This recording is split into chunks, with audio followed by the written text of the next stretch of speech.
Hello, and welcome back to another episode of Podcast Assemble, the show where you come for your rambling, geeky download. My name's Tommy, and I am delighted, as always, to be joined by my friend and co-host who lives across the pond. It's our resident yumcha of the pod, DL. How are you? I'm good, man. You look delicious.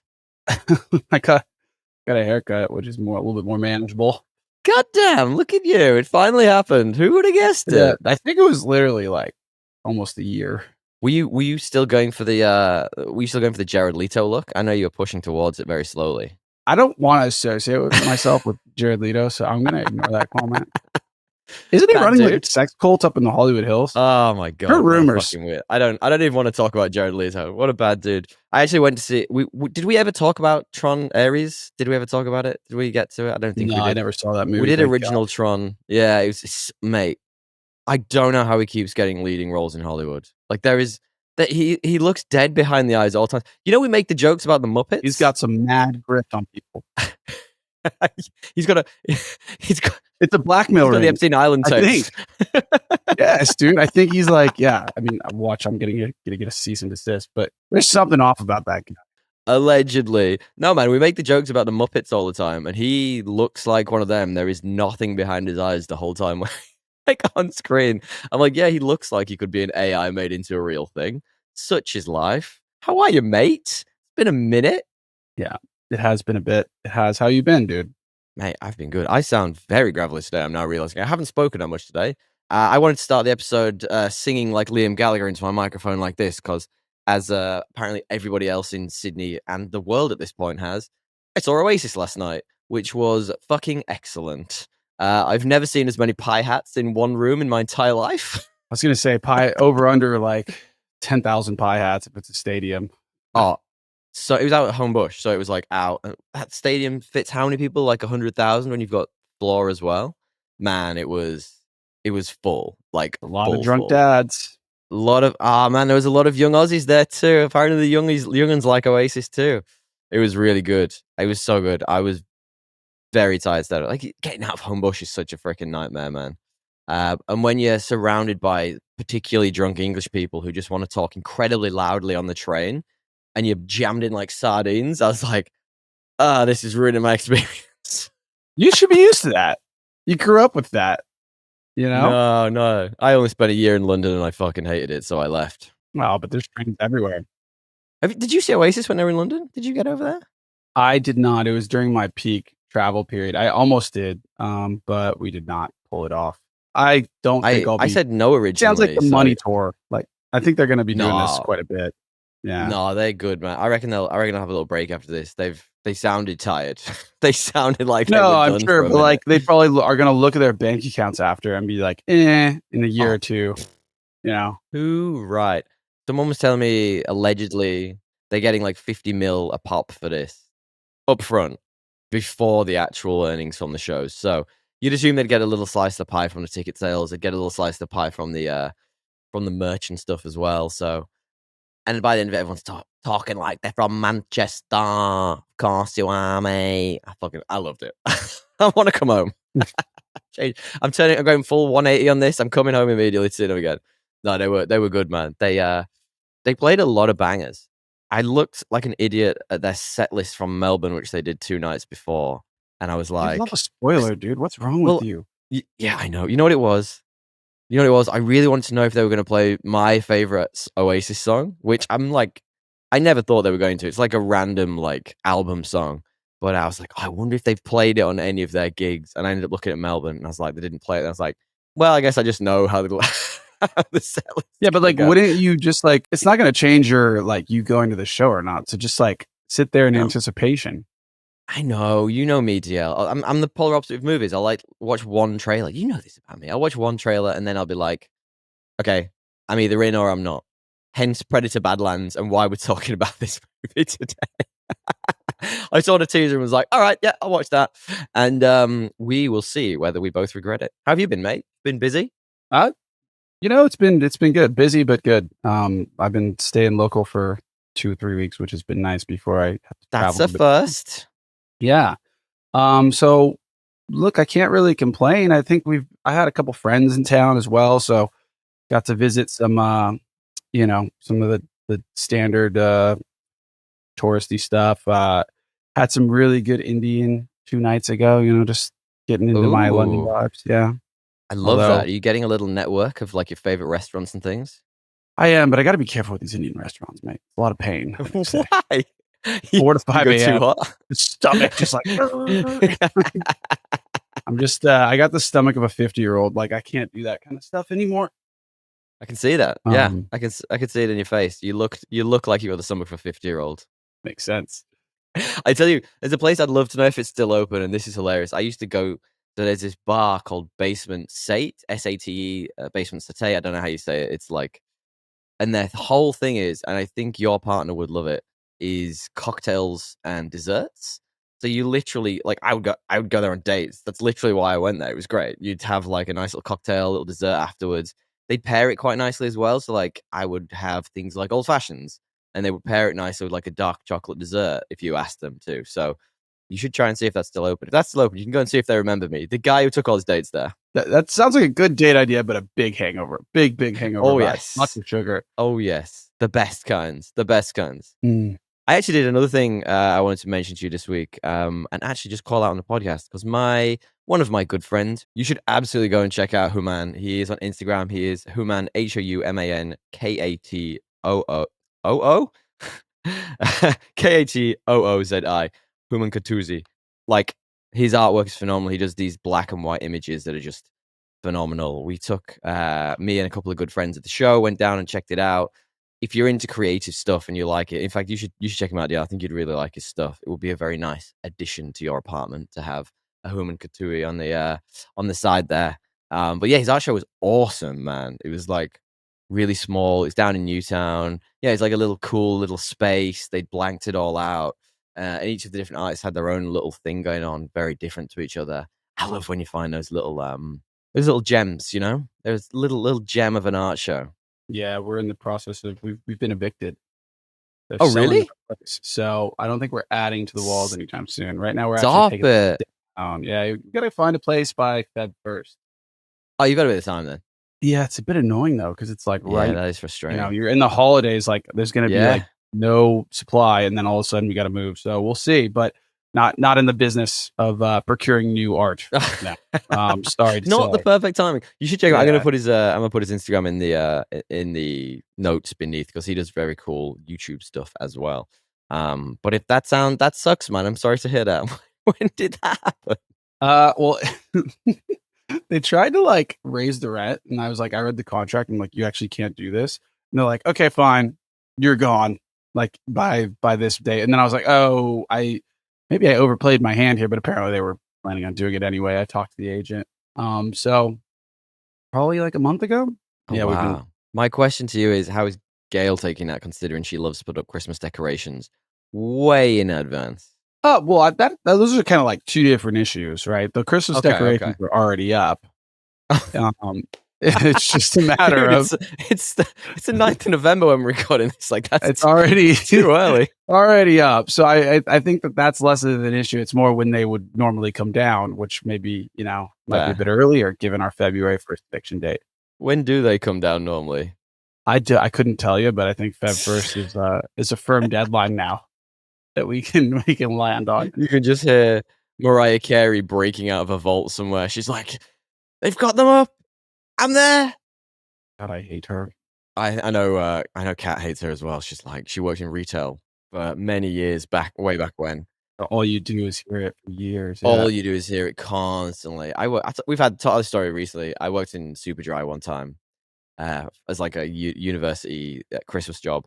It was on so much, and I love that song.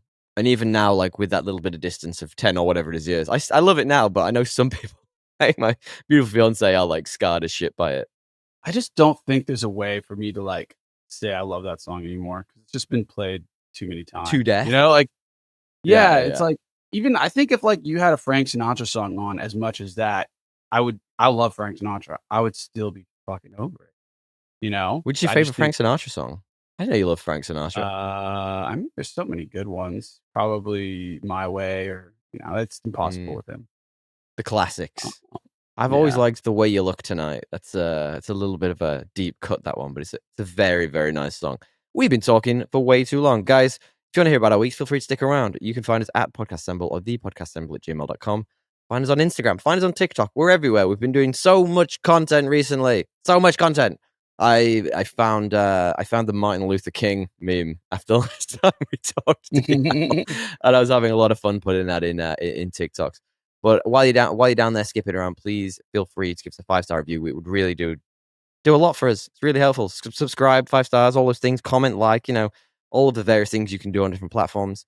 And way down there will also be time codes, always supplied by Mr. Matthew Bliss of mbpod.com. You could tell I'm tired today because I did that the entire wrong way around, and I have no idea which part was meant to go first.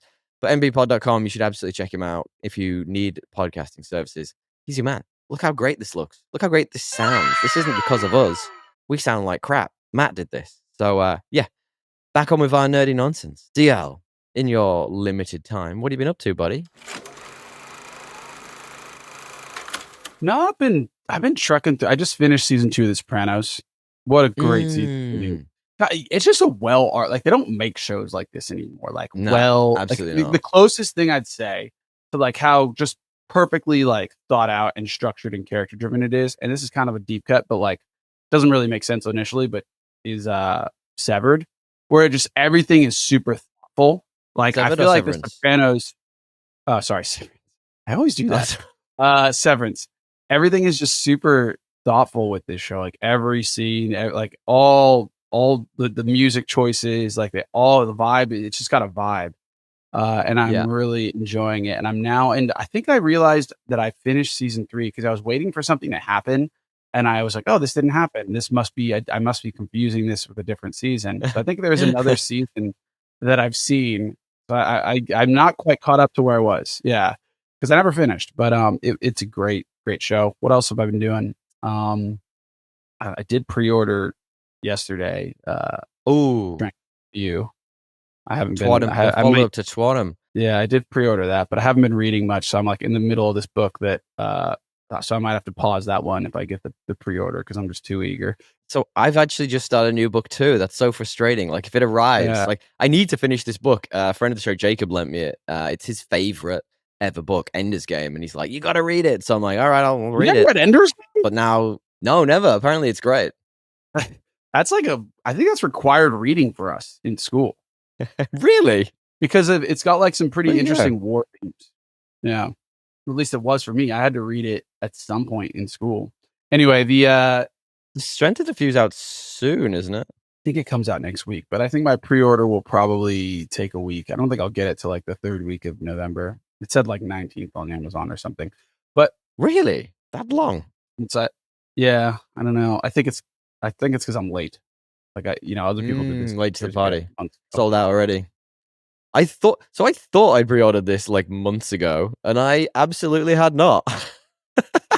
Well, I was like talking to you and friend of the show Kyle about it, and I was trying to find my order to just check it, and I was like, I can't find the email for this. And then I like jumped into Amazon, and I was looking, and I was like, Amazon UK, Amazon AU. I was like, God, that's so annoying, isn't it? Did I just not order this? Yeah.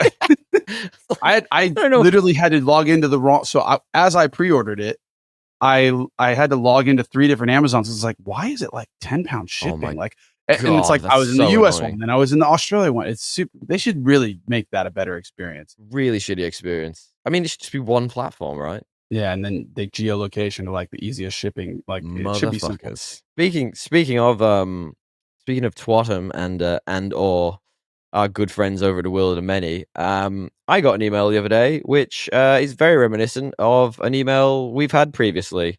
I woke up to an email from a lady called Elizabeth, who I thought was spam.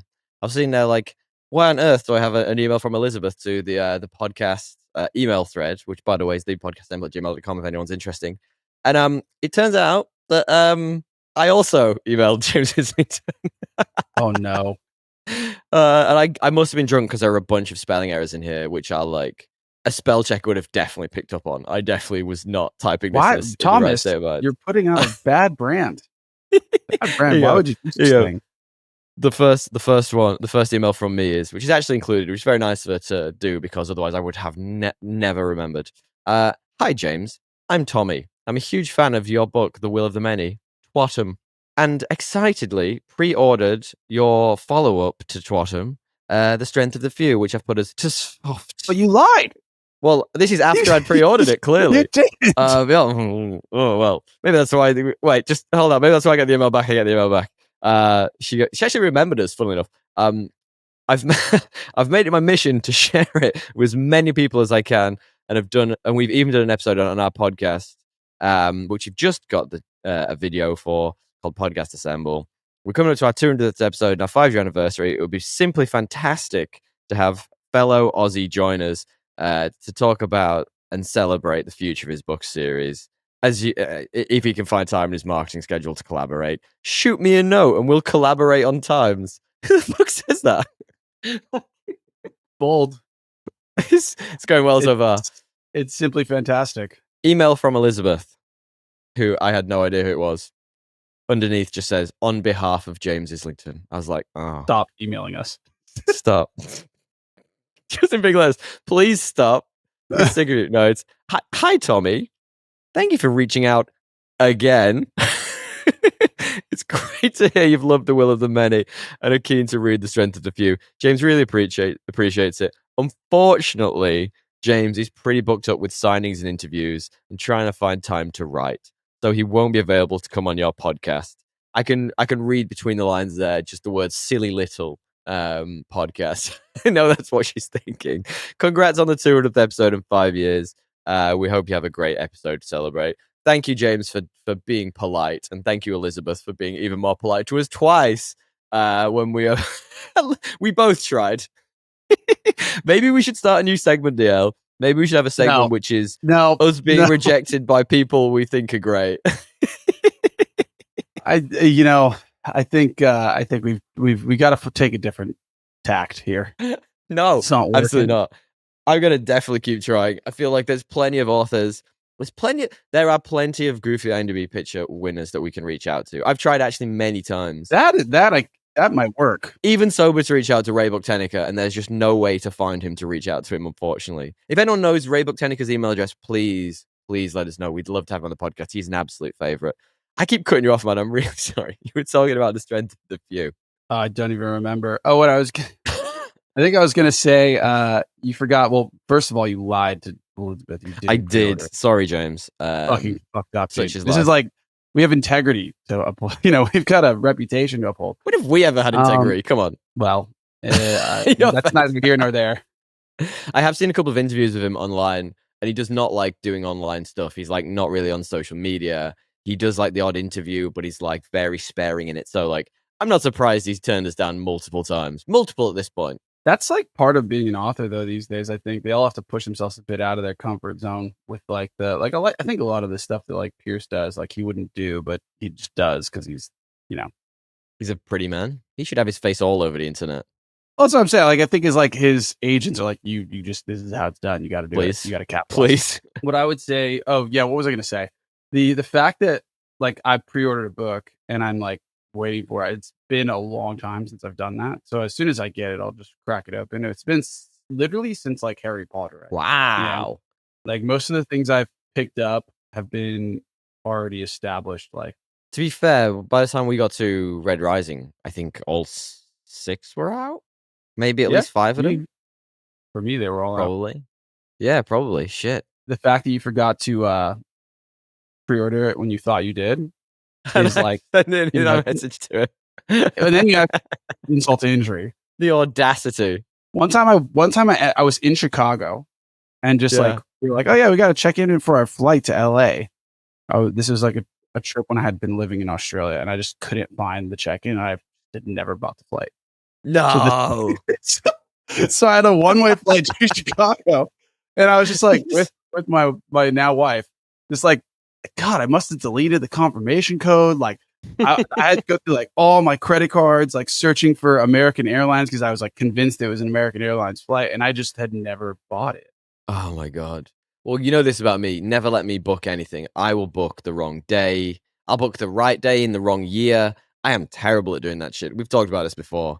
I booked. We must have talked about this recently. When the Dark Knight Rises came out, we wanted to go and see it at IMAX, and as you would, because that was where you're supposed to see it. And my friend was like, "I'll leave it to you. You book it." And I was like, "Yep, cool, got it." And I kept putting it off, putting it off, putting it off in the last minute, like literally like days before, and it had been booked out for months at this point. Days before, I went on and looked. And I was like, "Oh my god, there's a showing at 7 o'clock on like the opening night. Amazing IMAX, and we can get seats anywhere. Like, how is this possible?" Turned out it was 7 a.m. So I booked us to see it at 7 a.m. and not everyone, all my friends were just like, "You fucking idiot." So no, never again will I be allowed to book tickets. So you had to get up at 6:15 to go see a movie. No, we Nice. did not. We just went and saw it on a regular screen later on. Yeah, I'm excited for that too. I actually just finished, speaking of, this absolute tome. Who the guy's name I will never say right. Christopher Ruocchio. Ruocchio. There you go. Sounds right. Empire of Silence, which is the first of many, many, many, many novels in this series of books. I think I talked about it a little bit recently. It's good. I enjoyed it. It's very lyrically written. The POV character is quite eloquent and is supposed to be that way. It reminds me.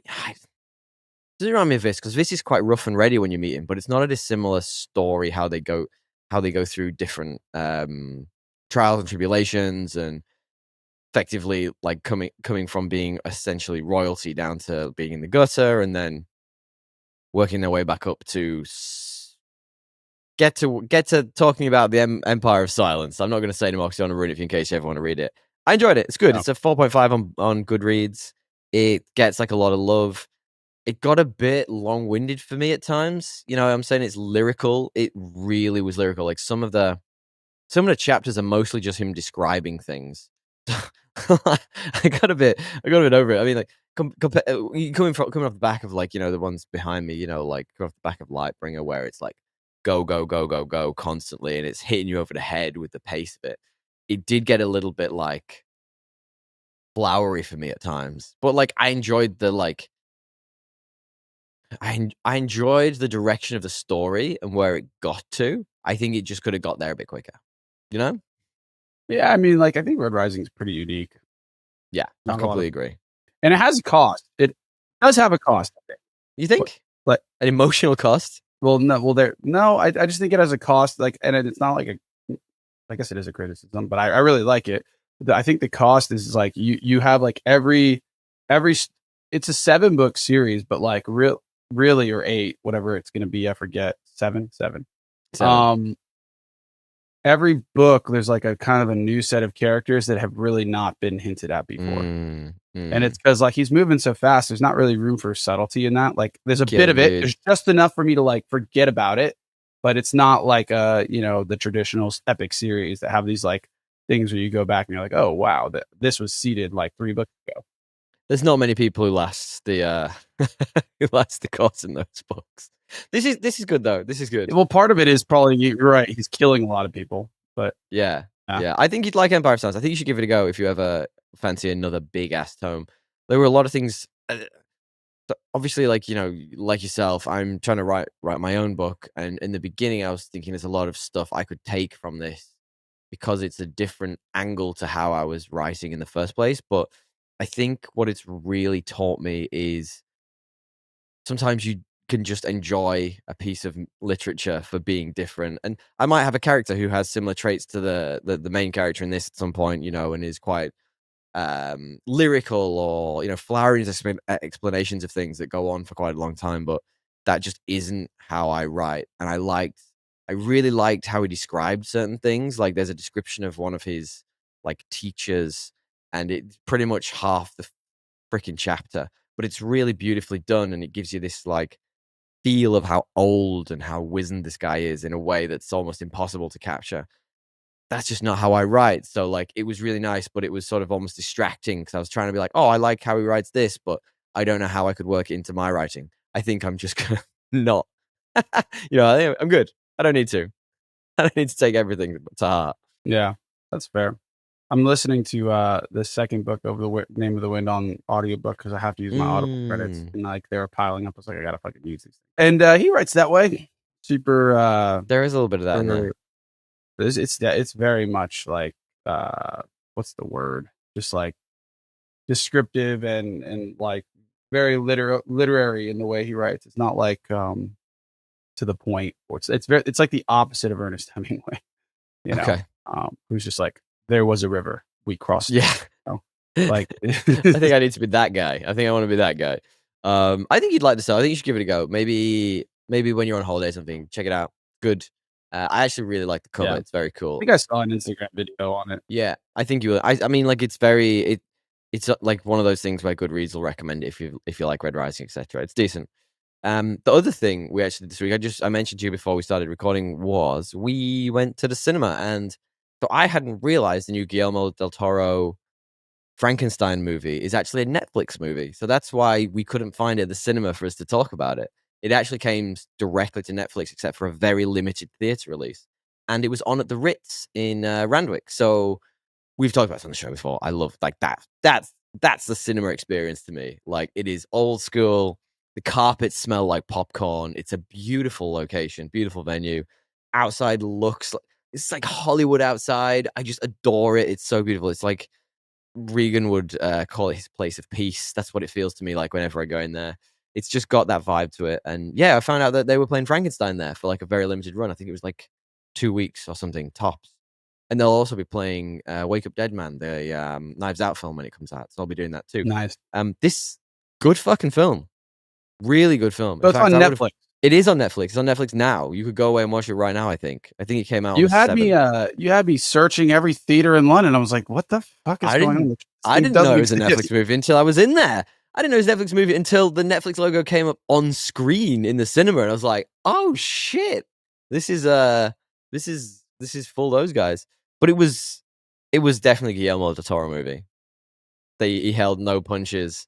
The only minor criticism I have of it, I mean, it is the classic Frankenstein story, pretty much. Like, Yeah, obviously, haven't read the original Mary Shelley version. There's I think there's differences to the ending of it, in terms of Frankenstein and the monsters end trajectory point, how they end emotionally.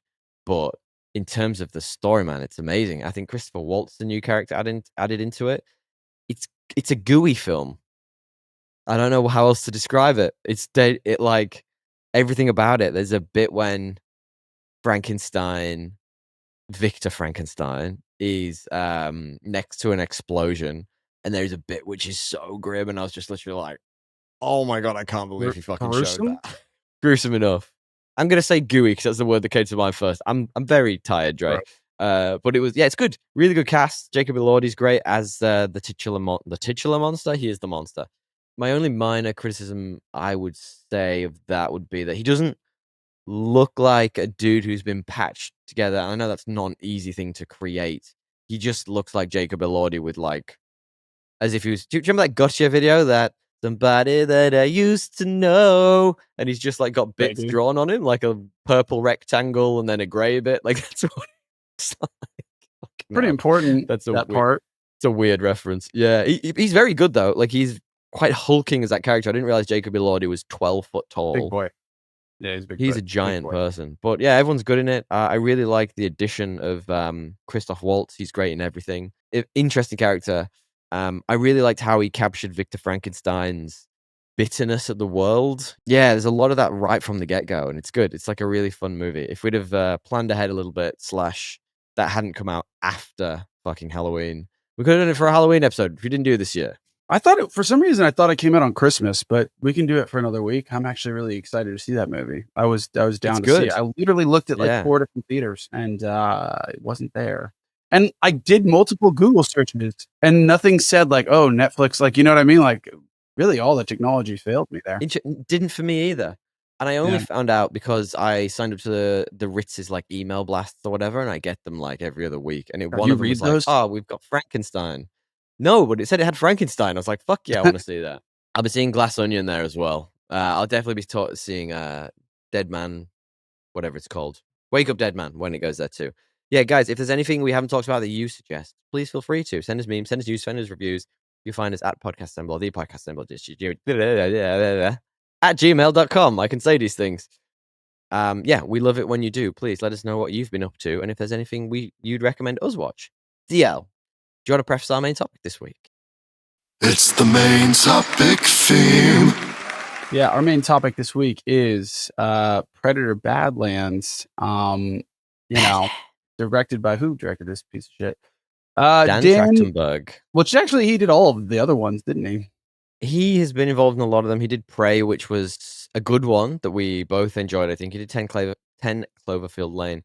But interestingly, one of the writers on this, and I think you'll now realize why this movie is as it is a guy called Jim Thomas, and he has been a writer on all of the Predator movies after Predator 1 and 2. So you name it, the bad ones, he's done them. The good ones, he's done them. But he is also one of the writers from Wild Wild West. So I think that tells you absolutely everything you need to know. People seem to like this movie. It's getting our reviews. Do you have a stupid plot summary for it? Of course I do. Of course I do. The story of Babe the Pig, set in the Predator universe. The rest of the litter achieves greatness. That's so true. Spoilers. Yeah. Mine is just daddy issues in a buddy movie setting quickly devolves into Home Alone. Home Alone. It's got a little bit of that in there at the end. How it evolves. Yeah, I guess. Yeah. This doesn't have a huge cast, man. Like, this has only got Elle Fanning, really, who plays both Tia and Tessa. Demetrius Schuster Colamantaji, who plays Deck. It's not a lot of people in this film. There's obviously other people, but they're the two main ones. Deck is the titular predator, I would say, in this. What happens in this? Like, what's the vague outline of the story? Yeah, I mean, we're set up to a very, very troubling family dynamic at the start. I would argue, to put it lightly, it's a tough power struggle in this family, whereby certainly the older brother is really just trying to toughen up his younger brother with some family tough love in the form of like literally almost killing him. That's how it opens. Isn't that how it always happens? Yeah, because it's like that. Like, have you seen that video where the two brothers are playing ping pong, and one of them throws, like, he loses the point, and he throws the paddle, like tomahawks him, and gets the older brother in the face, and it's just like so good. What's coming next? Like, he just throws. It comes at him. My favorite's the memes where it's like when you like accidentally actually hurt your brother and they're about to run to like mom or something, like, no, you're all right. No, it's all right. Sorry, I didn't mean to. You're fine. That's literally mine and my brother's like entire childhood growing up. It's like that with plasma swords. Yeah. He's the runt of the litter, and it's effectively, would you say it's an underdog story that brings new dimensions to the Predator universe? I guess if you wanted to TLDR it is a underdog story that gives you a different angle on the culture of predators, or however you call them. Yes. Bill Cosby not in this movie. That's a joke that's going to come up too many times. It sort of puts him at front and center of this and kind of changes the perspective on predators, kind of makes them become the central character, or you could almost call hero of this film right from the get-go. And this was what you were in my friend of the show co-host thing. The first thing I heard in this, when they called them the Yautja, which is what the predator apparently called, I heard Yumcha. So the whole film I was just hungry for delicious, succulent Chinese meal. A succulent Chinese meal. Oh, that's a nice headlock, sir. Succulent Chinese meal. It's just the whole time I couldn't think about anything else. I was just like, it's Yumcha to me now. What are the charges?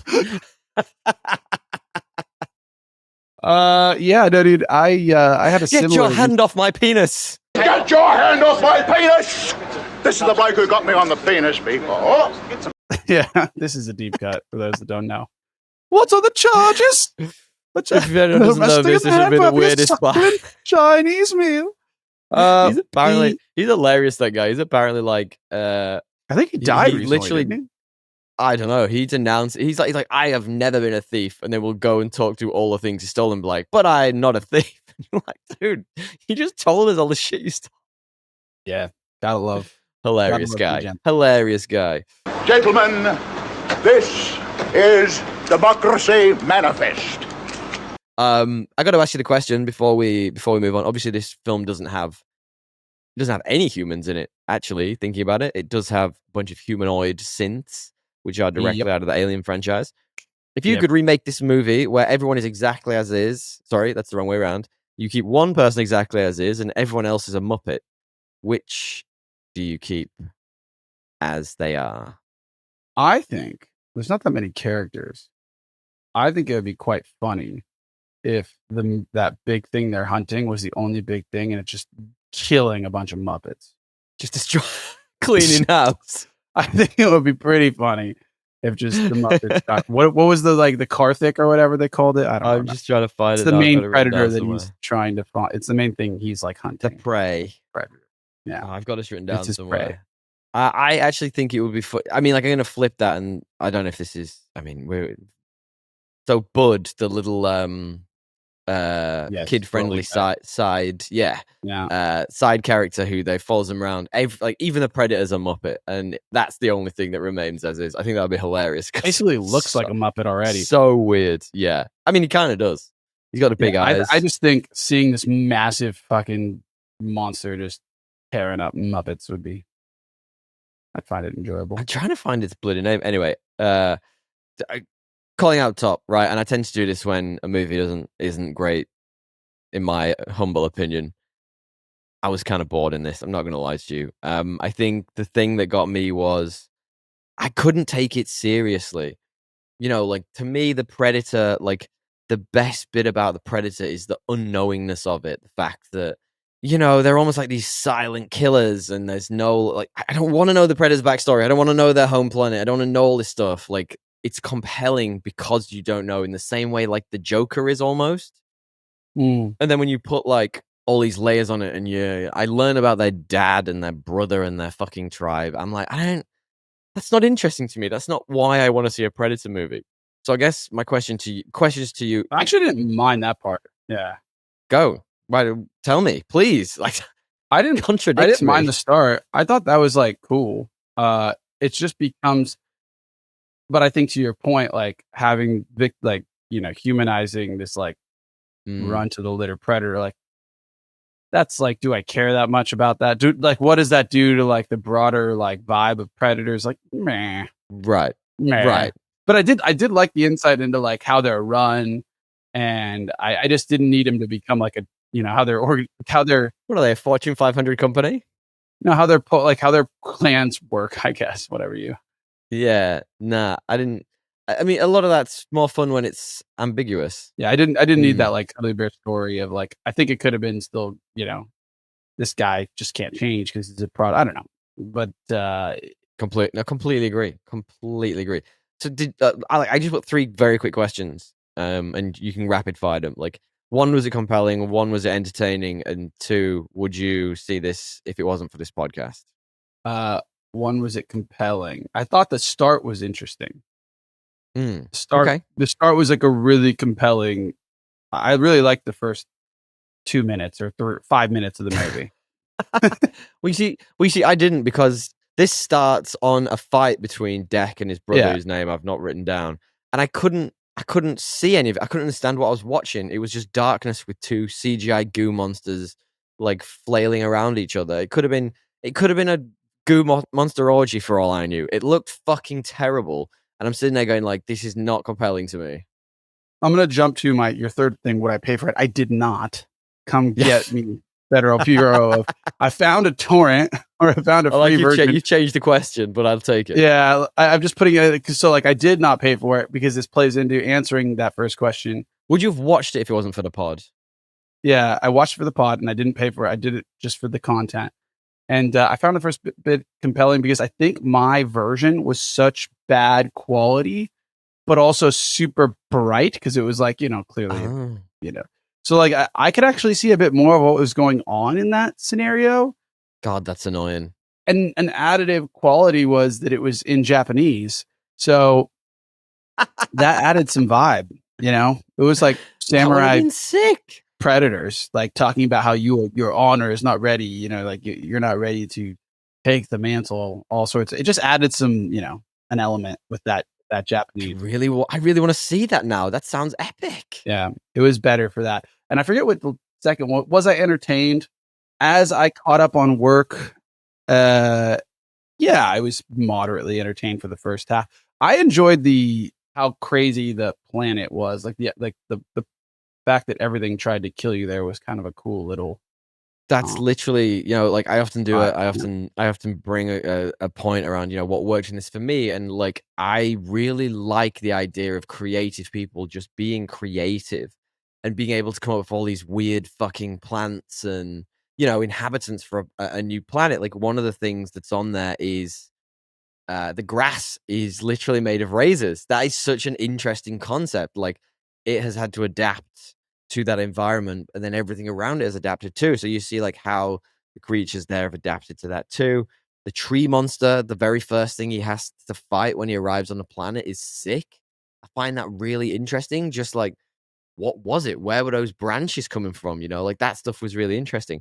And for a minute, I was kind of like, oh, is this like a Kong Skung Island deal? Are they all just like Kind of. giant versions of? Well, I wondered that. Are they all just giant versions of things we know? But then when you start seeing like the thing he tries to kill to eat, I have no idea what it's called, but he ends up like chopping it down the middle or whatever, which is actually pretty fun. You can tell they're not. 'Cause it's got like a horn on the front that opens up, and all. That's in the trailer. You've all seen it. But that's the thing I like. Creative people have been allowed to be creative and build these fantastical worlds. One thing I will suggest to you, if you like that about this film, there's a show you can find. I think it's on Amazon now. It started on Netflix. I think it's now gone to Amazon. They did a season on Netflix, and I think they've done a second season on Amazon. It's called Scavenger's Reign. It's animated, but it's kind of animated with this, like, I want to say, it's got like an 80s vibe to it in terms of the animation style, but it is one of the most creative shows I've ever seen in terms of the world. Like, they land on this world. I honestly didn't even get far enough in to really know what was going on, because we actually moved house when I started to watch it, and it just fell off my list. But I just remember everything in that just being so unique. It's like someone went on like a Joe Rogan style acid trip, and this is what they came up with. It's phenomenal. It's highly rated. I think I spotted it on. I think it came up on some Instagram algorithm or something, and phenomenal, really phenomenal. One question to you though about that is, in this interesting, cool world, I would say probably 90% of this is CG, more 95% of this is Yeah, CGI. yeah, I would think so. Would at least some of it be cooler if they could have made some practical elements of this? In my grainy feed kind of helps with the CGI. Like, I couldn't really tell if it's good or bad. And I think that's also why I'm like not as down on this movie as you, maybe because I didn't pay to go see it. Sure. I paid $30 to see this piece of shit. Yeah, I was kind of just like, well, it is what it is. I'm not bitter. That's totally fair. That's totally fair. But would you have seen it if it wasn't for this podcast? No, none of these franchise movies. There's very few. Yeah. Maybe Jurassic Park Yeah. is the one that I would keep seeing, just because also my That's wife really loves it. interesting. And I'm just waiting for them to one day decide to make dinosaurs look the way they're supposed to look, and they never do. They will. They will one day, and there will be a good one again one day. There absolutely will be. I promise you. It's coming. It needs to be a full reboot. We've talked about this. We've absolutely talked. I think one thing that and you say you like this more than me, and that's cool. The thing that really turned me off this was turning a historic villain, and movies are trying to do this way too often now, and it pisses me off every time. Turning a historic villain into like the good guy of the piece. Why can't bad guys just be bad guys? Like, I don't need every single one to turn into the good guy at some point. The thing we were talking about, the unknowable nature of him, just phenomenal. The mystique is great. There was an interesting quote from Dan Trachtenberg, who said he had obviously previously described Dex as a runt of the litter, adding, he is a thing of few words. He's pretty blunt. He cuts straight to the point, literally and figuratively. He also said the decision to flip the script somewhat by making the lethal alien hunters into the movie's heroes. He said, that feels like a big idea, not just within the Predator, but in sci-fi generally. Why?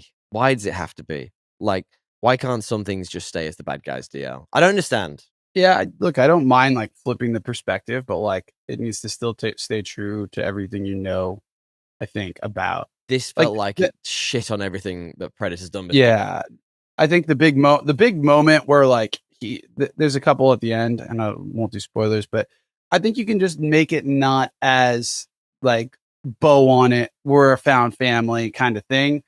The choice for him to show some level of empathy can be a smaller choice, that just saves the life of one thing. It doesn't have to be this, parade of we've changed our entire way of living. Right. And I think that would have probably felt like you get the perspective, you're rooting for this thing, even though it's probably a psychopathic killing machine, and Which you it still is. get that.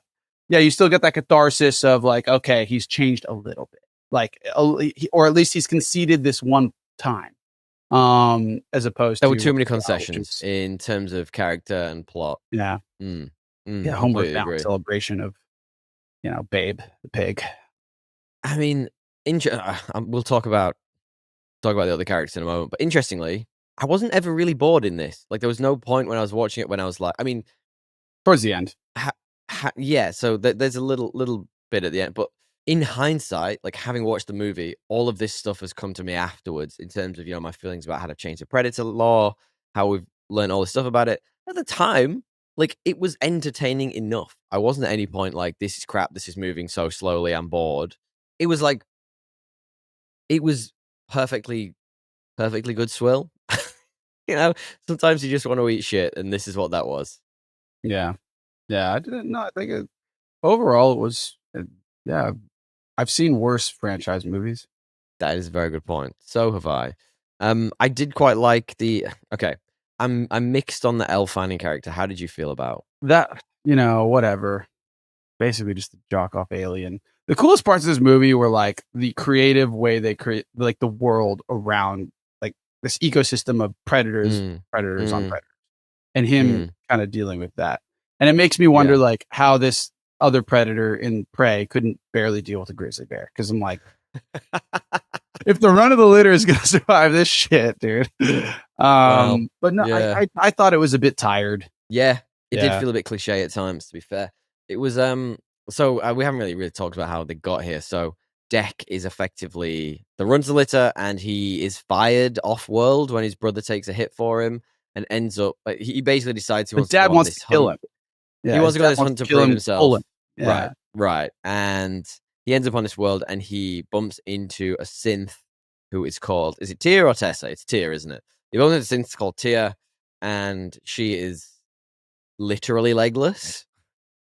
And she comes on his journey. She's like an exposition machine the whole way through. And I found that a bit frustrating. That's sort of pandering to that Netflix audience where you're dual screening the whole time. Yeah.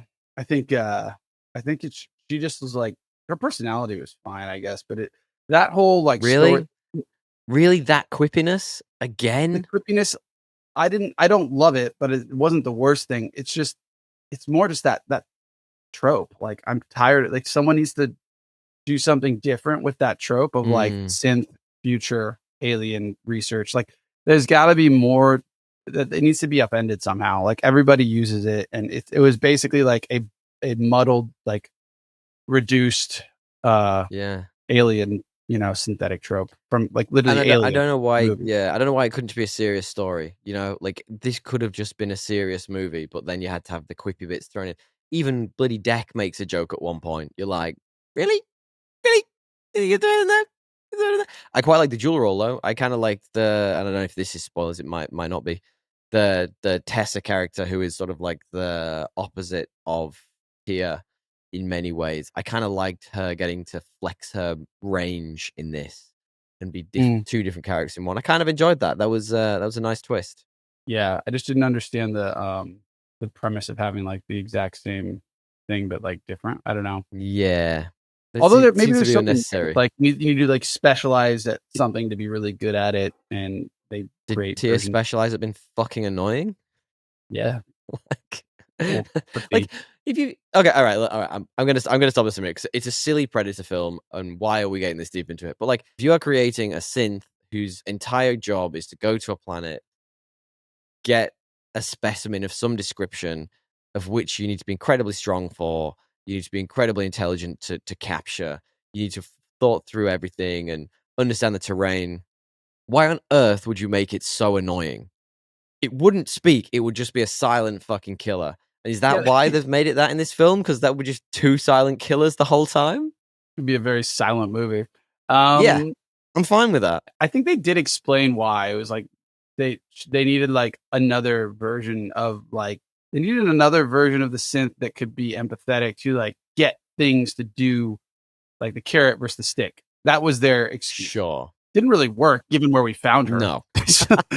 Like, she's introduced with no legs, crucified on like this crazy Literally. tree thing. So Literally. I think they need to rethink the strategy. What did you think of the monster design then? Because that was kind of almost one of the monsters that she was pretty much crucified. And I don't know if it was a monster or if it was just the flora because I quite liked like the different flora ideas and stuff too. Yeah. Like there was a lot of creativity in that. Did you like those? That was kind of the best part of the movie. Was just how Yeah. creative they were with that stuff. Yeah, I really like those razor grasses. I thought they were really phenomenal. I didn't love any of the action in this. It's sort of all just that weightless CGI. It just every time I see that, it just makes me think of Blade 2. You ever see that film? A long time ago. It was at the juncture of when CGI was just looked almost good enough that you were like, "Oh yeah, that looks cool," but they hadn't quite got any of the rest of it right. So like Blade and this dude are jumping around and I feel like that's like Matrix 2. yeah, look very similar vibes. Like that level CIA, CGI. CIA? Where are you going with this? Deep cut. The Black Ops. You got anything to say about this before we go into a bit of trivia? Trivia true or false? That's way too early. Tones and themes.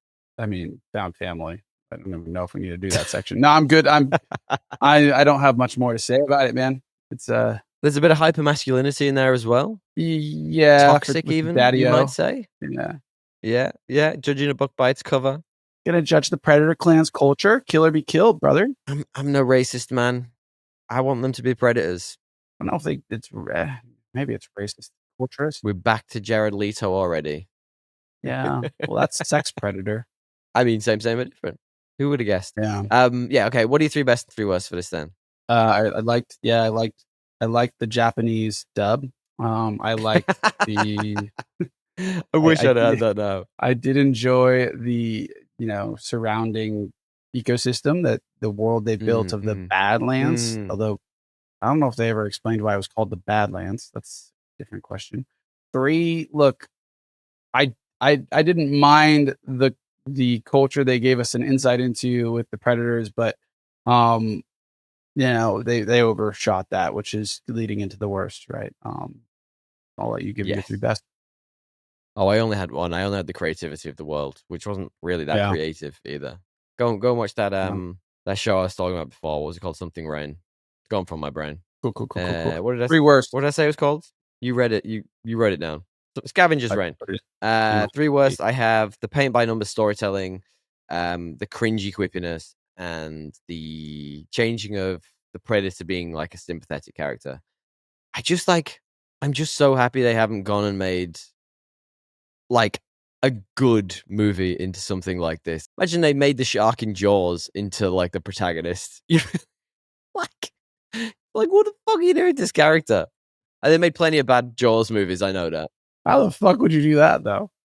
That'd be an interesting task. How did they turn this silent killer into this absolute wuss? I don't understand it. What are your worst? I guess like the tropiness of the AI story or the robot story.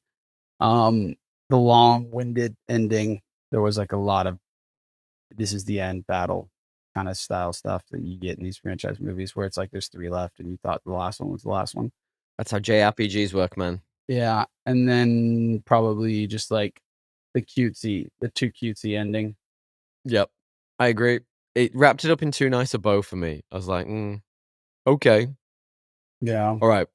Guess for me then the current IMDb score for this. I think I saw it, unfortunately. It's 7.4, 7.5? 7.6. Oh, wow. Which is way better than surprisingly Prey. high. Prey was 7.1. Yeah. And I thought Prey was a better movie. Prey was so much better. Well, guess what the Rotten Tomatoes score is. You're never going to get this. 84. 85. How did you get that? I don't know. How did you get? Randomly. I would have gone so low on this. I'd have been like 63.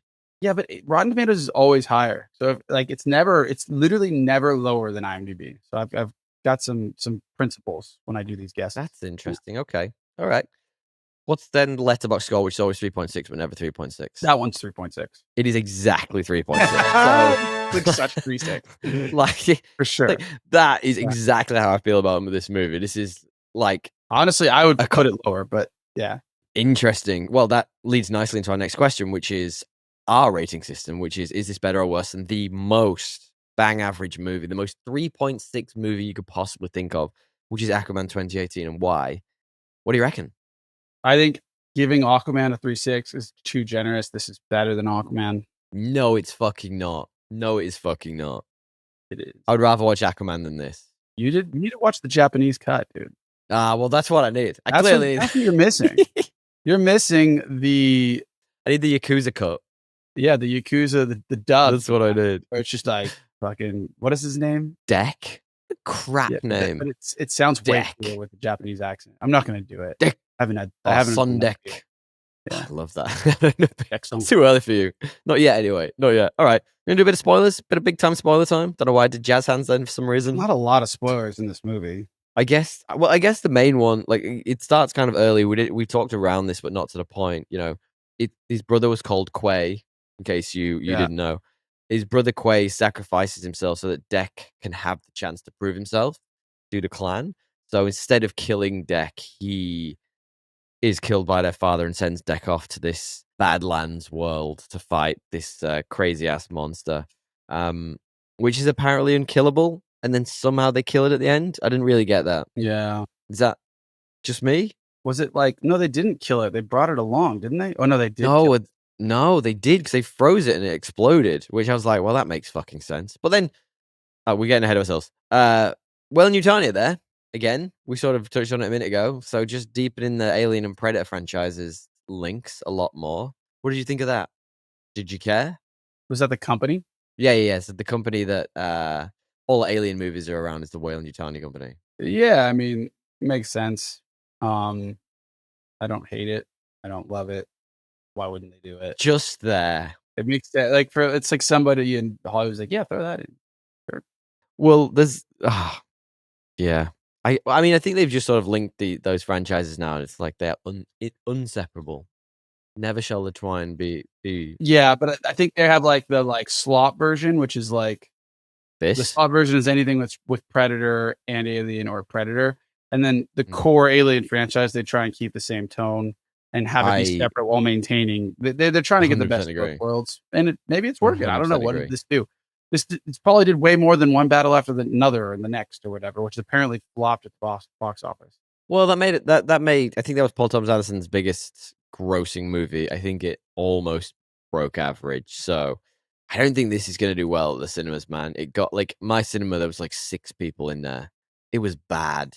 Like it was real depressing. But in there, I was like, oh god. I actually went solo for this. My beautiful partner was like, nah, I'm good. I was like, couldn't do it. That's why right. I found the stream. I could not bring myself to do it. It was like my Saturday. I'm like, am I really going to go sit alone midday in a theater and watch this movie? Like, I couldn't do it. So, I guess then the sort of the core like driving theme force of this is that Deck renounces the solitude of the ways of his tribe, and there's a bit when he's like, I'm so frustrated by this movie. She says to him like, the wolf is the alpha and he looks after the pack or something. And my brain couldn't stop thinking about fucking Alan from The Hangover, where he's like, we're a wolf pack. Cut yourself. What is this fucking movie about? It was such nonsense. I guess the Kalisk, which is the thing we've got the name of, it did get caught in the end. Yeah. Well, they murdered the mom. Wouldn't the guy be pissed? You think so? Instead, he bands up. That's another spoiler. The weird little monkey thing is actually a baby Kalisk. Yeah, and he becomes part of the tribe. Which so he didn't really care that they murdered his mom. Well, I don't think he did. I think the synth did. He didn't she like explode out of his stomach? There's a big action scene at the end where the Predator goes all Predator. He was like, I'm gonna come here and kill this thing. And he pretty much till the end was trying to do it. Well, one of my favorite bits was he chops the Kalisk's head off. This is Deck. Chops the Kalisk's head off and then stands and watches as the thing regrows together. Why wouldn't you just like hack at it again and just run away with the head? Surely there's a distance that can get across. Like surely it's not going to go across 2 miles to reconnect. I agree. You know, surely it's like the dead run, thing. dude. He's not thinking. He's not thinking. Didn't have enough brain cells. I don't know. But he just stood and watches it. He just stands and watches. I'm literally like, that's pretty shocking, dude. If you got your head cut off and then like suddenly your head like came back and grew back on, I'd be pretty without words. Nah, Nah, if this was Highlander, right? If this was fucking Highlander and you were stood across from me and you chopped my head off and it was about to stick back on, that's not how it works. I realize that Highlander's very different. But if it was like a case of Merging like it was universes, gonna yeah. regrow, I would just be like, nah, I'm gone. See you later. I'm not gonna stand around and watch it regrow. You just run and catch the next subway Yeah. tube out. You're right. You're not having this shit back. Yeah. Okay, well, it's like, you know, has that guy got an arm? Yeah, I've got an arm. Of course I have. This fucking Highlanders. Yeah, so Wayland Yutani caption. It turns out that good guy, Tia's twin, whatever she is, Tessa, is actually a bad guy. Who would have guessed? shocker. It's not like I've seen this story before from this very same company. Funny that, isn't it? 5 different times. Disney. Literally, Right. why do they still make these movies? I don't don't know. know. I don't know. I couldn't tell you. Sorry, I'm answering my own questions. Yeah. I don't know. It's Yeah, so that part- anyway, they kill her. Cool. Who Does she- cares? can I she even I die? did kind of like the action scene where Predator did his Predator thing, Deck did the Predator thing, and it was almost like watching Predator 2, whereas in New York, and he's using all of the Wayland Yutani stuff to like hide himself and set the little bombs up. Like when he went Home Alone, he was finding things from the environment he could use, like the shards of grass to kill stuff, and I kind of enjoyed that. That was fun. It's a nice little nod. Well, I mean, he goes back and kills his dad as well, which is the end of the film. Which, yeah, I guess that happens. Well, are we gonna have like no more predators now? Like, is he just gonna, where does this franchise go from here? He's killed. I hope this version of the franchise goes literally nowhere. It's terrible.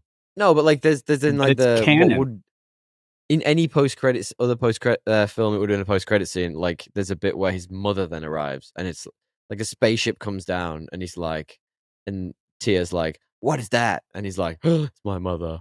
As if yeah. is his mother going to be more terrifying than the father? Like how the guy was. That was the thing I didn't understand, right? Like I get it, he's gone away and had one badass experience where he can, he's killed a bunch of stuff and Yeah. synths and whatnot, but like his dad's been doing this for like how many years? It's his dad. So surely the dad predator would just be like, "That's cute. You killed one thing. Slap him and put him back in his place." No? I mean, you'd think so. You really would. I mean, Well, I forget how he it's, died. Didn't something else kill him? It wasn't just. no, he killed. So they had like a one-on-one battle at the end, and he was using his force powers to see where he was, even though he has a visibility cloak on, and just chopped his head off. Oh, Stabbed him. One or the that's other. pretty lame. Didn't he do the same thing that he did to his brother? I'm sure he caught him in the I don't know, the laser net thing, whatever the hell it is. Yeah. That's actually one thing I did enjoy about this film. At the very beginning, Deck gets off his crashed plane or airship and has a bunch of like the Predator weapons, and he's doing his like thing where it's like checking. He's got his staff that pings out, and he's got his thing that comes up and spins around. Yeah. He's got all his gadgets, and then immediately they all start getting stolen by the forest. I actually really like that because it kind of took him down to like base zero. I was like, oh, actually, that's a cool. With a big tree. That's like when like when you play a video game and like you go from like I don't know, The Witcher 1 to Witcher 2, and suddenly you don't have all of your gear, and you're like, why wouldn't I be able to do all the spells I did in the last game or have all the cool swords I had? I don't understand. It's like a nice way to do that almost. You know what I mean? Like brings him down to without it feeling too contrite. It was a video game. It was a fetch quest. Fetch quest video game was what this was. Most of these movies are. Very good point. Do you have anything else to say about it? No, I'm dry. The powder's dry. I am done. There's not much left in the tank here. It's it is a movie. All right, let me do a bit of trivia trifles. You want a bit of trivia trifles? You want to look at this? Yeah, let's hear it. Trivia trifles. In an interview with IGN, Dan Trachtenberg, the director, said, "We would love to see an Uncharted or Assassin's Creed style Predator video game in an open world." Is that true or is that false? Is Uncharted I didn't know that Uncharted was an open world game. It's not really open world. I think he means Assassin's Creed. Yeah, that could be cool. Where you're just like I think it would be hunting pretty cool. big animals. It's basically just like The Witcher, but Predator. Yeah, that could be I cool. would way prefer if it was just like Predator 2, where they were just in New York. That would be way cooler. Yeah, that is true. He said he hopes it might one day happen. He wrote apparently wrote 3 scripts. One was the Killer of Killers, which was the animated one that came out. He had the idea for this, and he's got a third idea. Hopefully, we never see that third idea. Okay, trivia false DL. The original idea for this film included the return of Arnold Schwarzenegger's Dutch from the original Predator movie as a grizzled veteran who was being used by the Utah as the ultimate prey on an alien planet. But Arnold Schwarzenegger turned down the project. Is that true or is that false? False. Seems like it was Deck was going to go and fight Dutch on an alien planet or something by the sounds of this. Yeah, well, I'm saying false. So is it true then? Yes, you are right, because I made that one up. That was your trivia. That was your made up one. Sounds just crazy enough to be Hollywood, but no. Didn't buy it. They do like bringing back an old star. Okay, trivia, true or trivia, false DL.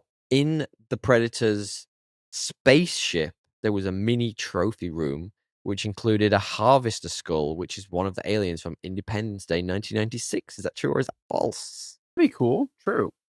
Because I want it to be. It is true. You can actually see one. You know Yeah. when he goes in to get his weapons and stuff, and there's the wall of Yeah, yeah. skulls. There's definitely one on there. That was very dark on my torrented copy, so I didn't really know what was going on there. You couldn't see what it was? Okay, yeah, okay, cool. So some bits were really bright and some bits were really dark. Wall. I was like, the door, I couldn't really tell. Yeah. So All bits were in a Japanese. correct. All right. Director, the trivia false. Director Dan Trachtenberg.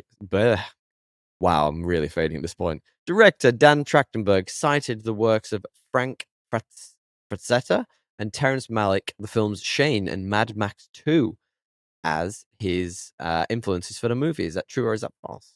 I'm going to say false. It is true. He also included Conan the Barbarian, The Book of Eli, westerns by Clint Eastwood, comic book character Drax the Destroyer, and the video game Shadow of the Colossus. So, muddled. A muddled set of things that were pretty cool things. Yeah, all very cool. Yeah, they're all cool independently. I'm not sure how they managed to come to this, but I think you got a 2 out of 4 there. So well done. You did about as good as this movie is, a 50%. We'll take that. Ultimately, I think I came into this with expectations that were probably too high for what we were inevitably going to get in this. I hated the redesign of the Predator, by the way. Awful. If you go back and look at the original Predator movie and look at whatever the hell this thing is, garbage. Guys, thanks for sticking with it. DL, do you want to wrap up the show? Much appreciated, as always. If you've gotten this far, give us a review. Thank you. I actually don't really care what you do. Give us a low review, high review. I think it matters more than anything else. A big thank you to, you can like and subscribe.